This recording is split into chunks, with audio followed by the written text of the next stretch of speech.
கனவா gravy recipe பார்க்கலாமா?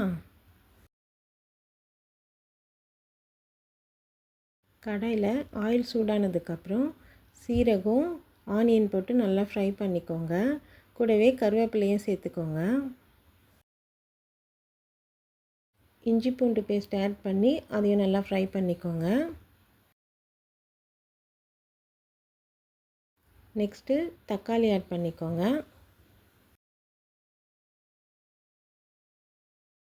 எல்லாமே நல்லா ஃப்ரை ஆனதுக்கப்புறம் க்ளீன் பண்ணி வச்சுருக்க கனவாவை ஆட் பண்ணிக்கோங்க.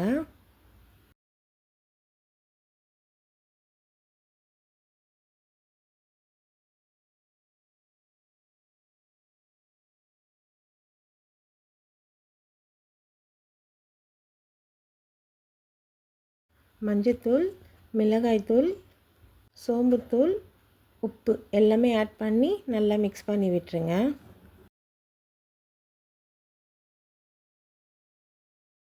நல்லா மிக்ஸ் பண்ணி விட்டுட்டு மூடி விட்டுருங்க.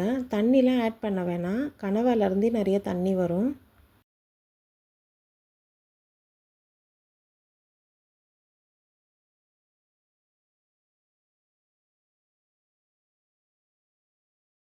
கனவா நல்லா ட்ரை ஆனதுக்கப்புறம் மிளகுத்தூள் ஆட் பண்ணிக்கோங்க.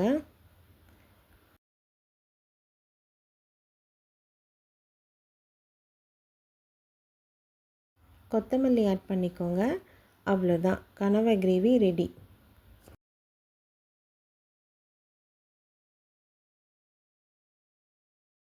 ட்ரை பண்ணி பாருங்கள்.